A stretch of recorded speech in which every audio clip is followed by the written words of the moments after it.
Jim, let me ask you about someone who's not retiring, someone who has returned. We heard a few weeks ago that Paul Levesque showed up in NXT and said, "I'm back." And then we didn't know what that meant.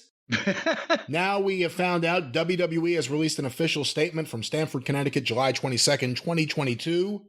WWE today announced that effective immediately, and actually this is the previous one, this is when they announced that he was head of talent relations.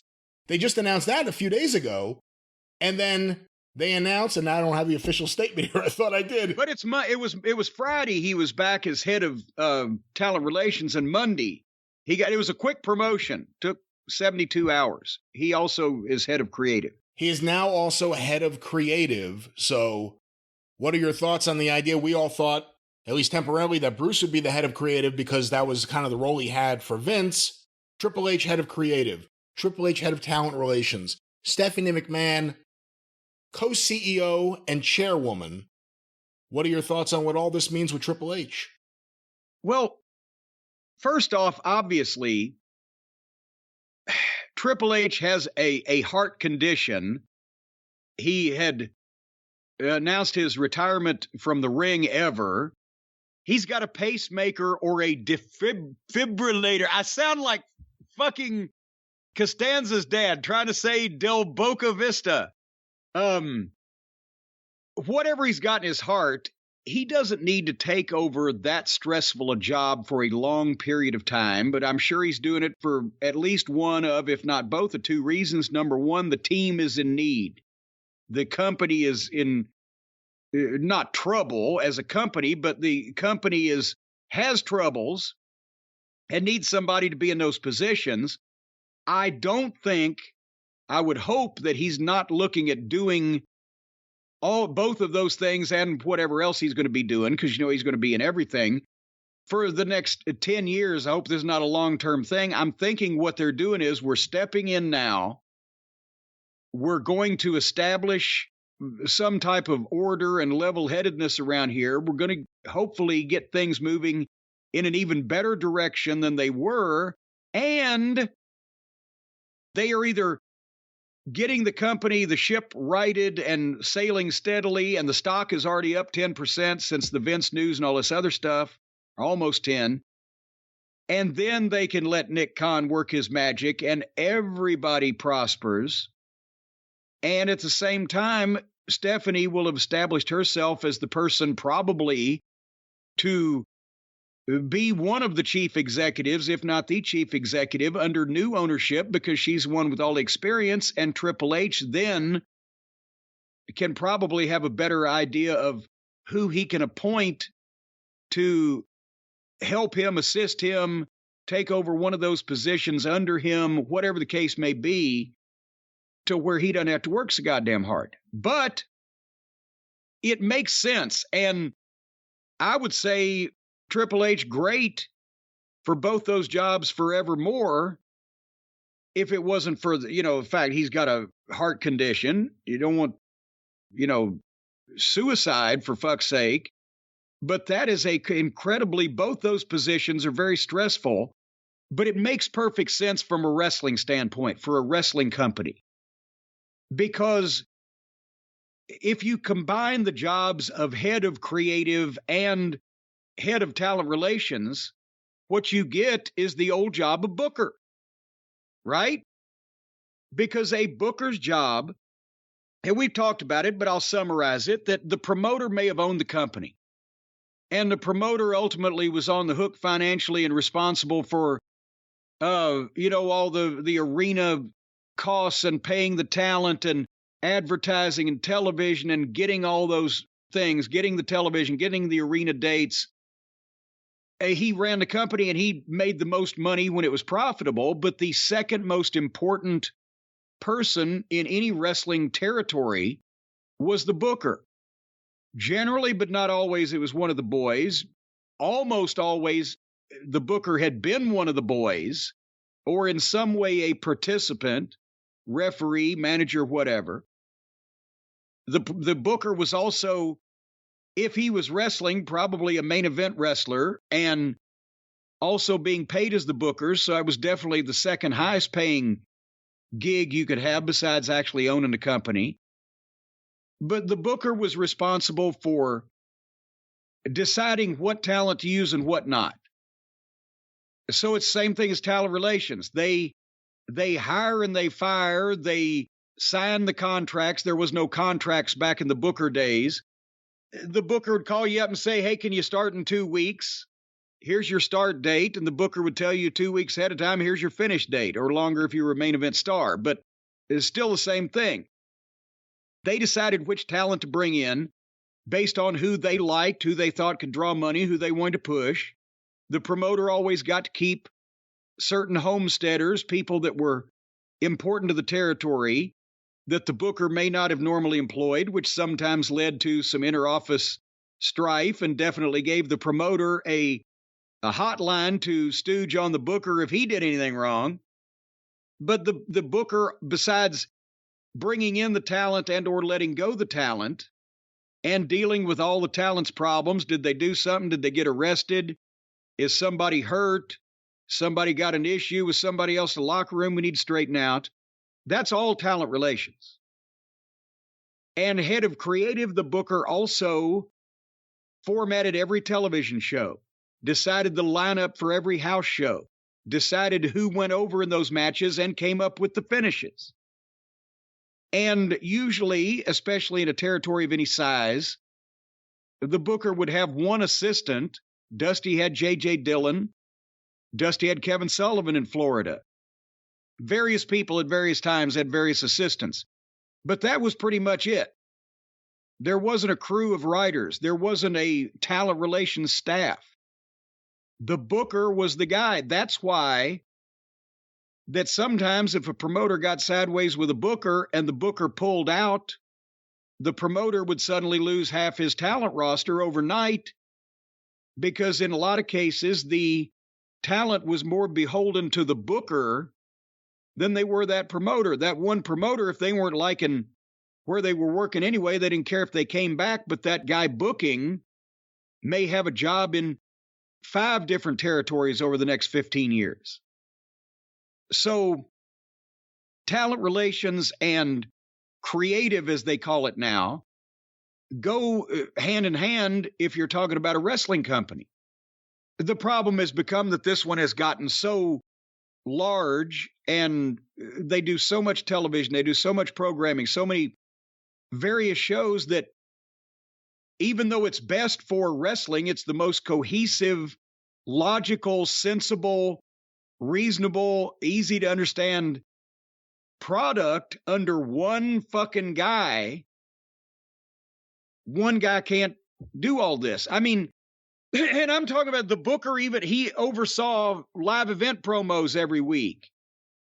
Anytime a wrestler was on camera or in an arena in front of fans, the booker had facilitated that creative, whatever it was. And it's just not possible now for one person, but the smallest staff you can have, the better off, because elsewise you've got 18 people in the kitchen, everybody's cooking, nobody's eating, and it's a Chinese fire drill. What do you think it says about the idea that the head of the booker, let's just say that to sum up both roles like you did, is married to the person who's the promoter or co-promoter? Well, and that probably isn't, hold on. Well, I guess that's a first in wrestling history. I was thinking Ann Gunkel wasn't married at the time, that she was a promoter, so her husband couldn't have been the booker. And it would have been difficult for any other booker and promoter combo in history to be married, at least legally, before, 2016? I can't think of one. So they're a first. But again, who else is Nick Khan is a better business person than Stephanie McMahon would ever be. And that's not even a knock on Stephanie. It's just, my God, here's Nick Khan's been in Hollywood for however many years and has done all this, these deals already, and is a big time player in the business world. And it's Stephanie. But by the same token, Nick Khan is not going to soon catch up to Stephanie in terms of knowledge, maybe not about wrestling history or the biography of every great star of the 50s, but the product knowledge that she has from being there for now 20-something years and talking to her husband every night and learning from her dad over the period of time. She's not the same, 21-year-old girl fresh out of college that she was when she showed up in 99. So she's got more knowledge that pertains to the WWE business than Nick Khan does, or will be able to grasp in just through experience anytime in the near future. So, again, who at this point, it's like the talent roster. They're down to who the fuck are we going to get to put on this thing? Who's qualified? Who's capable? The amount of people who can do any job in professional wrestling well with experience and knowledge has never been lower, just by attrition. And because nobody either can get the experience, does have the knowledge, is training, or is working at a business of any kind of level whatsoever anymore. So if they don't like Stephanie and Triple H, good luck. Who the fuck else are you going to get? What do you think? And I know you've had problems with Triple H in the past, but it's been a long time ago. We've seen some of his vision in NXT. We think we have an idea of a different direction. Do you think there will be big differences? And do you think, it's always been Vince McMahon's vision. It's going to be weird all of a sudden these shows have someone else's vision there. Well, here's the thing. I think it's going to be more adult, and I'm not talking about adult, everybody cussing. I'm talking about a product aimed at somebody over the age of 12 mentally, which now it's not. Triple H was part of the click, the curtain call, blah, blah, blah. But look at him compared to, honestly, the rest of them. He never had a drug problem. He never had an alcohol problem. He never fucking refused to do a job. He never fucking no-showed or showed up in no condition to work. He's been, no pun intended, a student of the game. I'm sure he studied himself in the mirror quite often also, but he's a student of the game. He idolized Flair. He loved wrestling to get into it before he, became involved with a billion-dollar company at a high level. What we have seen that we had reason to believe he was responsible for, NXT, even though he made the fatal mistake of pushing too many of the indie darlings that Vince would never go for visually on site, and that's what led to Vince overreacting and gutting the whole thing. It was more a wrestling-centric product, and some of the logic, the loopholes in the logic that you see on the other programs was closed up, and it just wasn't as silly and wasn't as pasteurized and homogenized and sanitized. And, so I think he's probably also, Triple H is smart enough to realize, following the pattern, you've got to make new stars, you got to push new talent. And also there's something to be said for AEW letting the guys who can do more of their own promos and more of their own, not matches themselves, but have more of themselves in what they're doing and a little more freedom. And also Triple H should be smart enough to see and differentiate the guys that shouldn't be given freedom, because he'll know which ones are the knuckleheads. I think because he's been one of the boys, even though it's been a very long time. And he knows the frustration when he sees, especially somebody that he thinks could be a personality on their own, but they're being, forced to do what Vince, and we heard about. There's more news on Max Dupree. We might talk about that on another clip. But the point is, that was a Vince thing. Vince was personally producing that awful, rotten segment where poor Eli Drake L.A. Knight had to go out there and talk like Bronson Pinchot in Beverly Hills Cop, oh, Surge. And it wasn't him, and it was cringy and embarrassing for the talent. And now they fired him because he probably spoke up about it. But that was Vince doing that personally. Him? Well, I didn't say they took him out of his own model management thing. What else is he going to do? I don't know. I don't know if they fired him from the whole company, but they took him out of the gimmick that they changed his previous gimmick to put him into to make. Because he, I guess, went to him and said in some varying degrees of a nice way, what the fuck are you making me do? Because it was Vince's idea, and it was horrible. And it would have gobbledygookered and red roostered this guy if it had gone any further. But nevertheless, I don't think Triple H will do that to talent. I think and let's face it, if he tolerated Johnny Gargano's blandness for all that time because the NXT fans liked him, then he's going to give people a chance to do what they can do rather than trying to reinvent them completely and running them off. So, again, I don't see how any of that's going to be. I don't think that it's suddenly going to become, Mid-South Wrestling overnight, and we're going to see, blood and broken ribs and black eyes and guys looking like the aftermath of a UFC fight in the octagon. Might be too much to hope for. But we will see probably a little bit more adult in terms of just being serious and just speaking to a person over the age of 18. And possibly something that's a little less insulting to the traditional wrestling fan. Triple H, how can a guy that, stole one of Harley Race's trademark bumps not respect the traditional aspect of wrestling? I know he knows it's going to be entertainment and, they're a multimedia conglomerate worldwide company and you can't just, go out there and try to get people climbing over the fucking rail. They're so mad. But it'll probably be eventually closer to wrestling than what we've been seeing. And maybe the individual talents will get more of a chance to show whether they can get over or not. Because this is the guy that's the talking head on the Rivals episode, that's talking about how Austin and Rock were so real, which is why it registered. What do you think he's going to do with all the writers? Well, I don't, disemboweling, beheading, drawn and quartering, tar and feathering. There's a variety. You know what? You're being ridiculous. The guy's known for using a sledgehammer.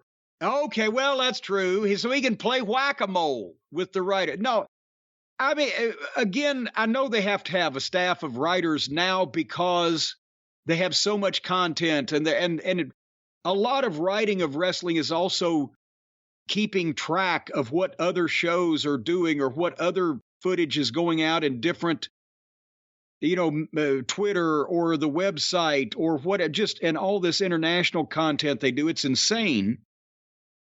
But I think that hopefully he will try to impress on the writers, okay, I've seen what y'all were doing for Vince.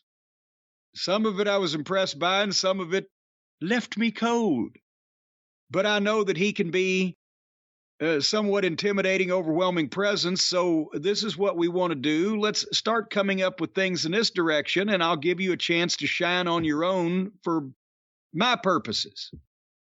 But then maybe he can weed out a few people who are just there to provide the, slapstick comedy and get a few more wrestling minds involved in what's going on.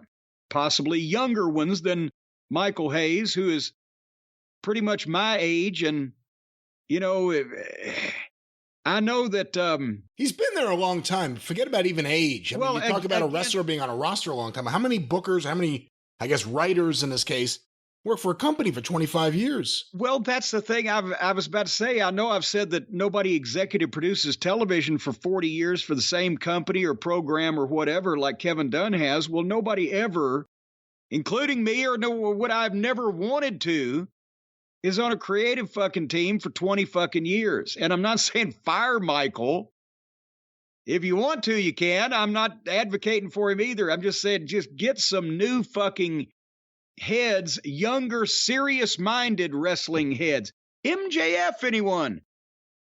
But younger, serious-minded wrestling heads that have some experience but are still hopefully capable of coming up with a new thought that doesn't require being passed by Vince. And you might have something underneath Triple H who's keeping track of all of it. and not letting them go too far with Hollywood horse shit. Do you think Triple H will be getting a good night's sleep? Well, only if he listens to our program and is clued in to the fact that Beam is still around, folks. We haven't talked about them in a few weeks, but our friends at Beam and their incredible sleep product, Dream Powder, are still right along ringside and ready for another big night of championship sleeping. And folks, you know, poor sleep can cause weight gain, mood issues, poor mental health, lower productivity.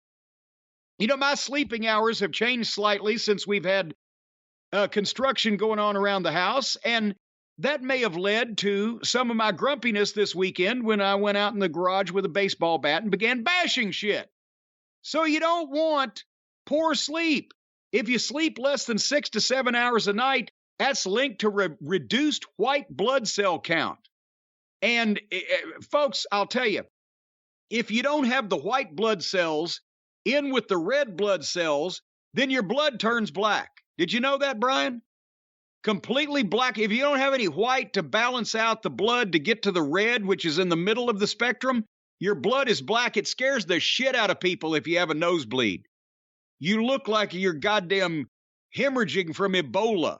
So you want white blood cells. They're very good in protecting your body against illness and diseases and also keeping your blood red. And every American wants to be red-blooded. Now, to get good sleep, you need the Dream Powder. It's the Beam's best-selling healthy hot cocoa, which contains natural sleep-promoting premium ingredients. They're triple lab-tested. And boy, I'll tell you what, I've seen some of this lab testing. They had to find 3 different labs that would test this stuff in the same day. They wanted to make sure it was fresh. And one of the labs had to move this giant pile of meth that they were testing for the FBI over That the is side. not true. That is not true. There is no meth, and there's no reason to discuss methamphetamines while discussing the wonders and the wonderful Beam powder. The lab. This was a big-time crime lab. They don't use a crime lab for Beam powder. And they were checking out 3 different corpses' DNA to see if they could find Jimmy Hoffa. But they put that on hold. Ridiculous. And instead they analyzed the Dream Powder. That's why it's triple lab tested. It's got no THC in it if you're in one of those states. And folks, the best part, when it comes to the statistics, 98% of people surveyed fall asleep faster when taking Beam Dream, and 99% of people experience better sleep quality. 1% of people wind up in a state home, but overall odds are on your side by a vast majority. Folks, this Beam Dream Powder made from Bolivian jujubes is the most incredible. It's like drinking a cup of hot chocolate. You just mix it up with the water or the milk and you stir and you enjoy it before bedtime if you want to go sleep. If you get pulled over on the side of the road by the police, do you think you're going to jail for some type of possession or something you've ingested? Go ahead and take a big cup of Beam and you'll sleep the whole time you're in prison. Don't give this advice. What kind of advice is this to give in the middle of the spot? Hey, have you ever been awake when you were in jail? It's not pleasant. I haven't been in jail. I'm an upstanding member of society. Where have you been? You meet a better class of people in jail than you meet out on the streets these days. But folks, I tell you, once again, don't be awake when you're in jail. Go to sleep, drink some Beam and go to sleep. It passes, the time passes just like that. Except when you go to sleep, try to sleep on your back. Why don't you speak to the everyday listener, the man who comes home from a hard day's work and he has his family there and he wants to watch his game or some shows and he wants to go to sleep and there's so much going on? That's the person who needs Beam. Not the prisoners. See, I was being the voice of the voiceless, speaking to the people who need to sleep through jail sentences. And, you know, depending on the length of your sentence, you might need to get extra Beam. But nevertheless, if you don't love it, you can get your money back. I'm not talking about jail. I'm talking about Beam. And now, for a limited time only, you can get the Dream Powder that produces this best-selling healthy hot cocoa that gives you the best night's sleep that you've ever had since the last time you were in a medically induced coma. All you got to do is go to Shop Beam. That's Shop, S-H-O-P. How many different ways can you do it? And Beam, B-E-A-M. B-E-A-M. It's like you're going to be beaming. You're going to have such a grin on your face when you wake up after you drink the Beam. They're going to have to wipe it off with a sandblaster. Shopbeam.com/JCE. You use the code JCE at checkout. You get $20 off this amazing product. Shopbeam.com/JCE. Use the code JCE for $20 off. And may you have, as Sammy Terry used to say on WTTV4's Creature Features, may you have many pleasant nightmares.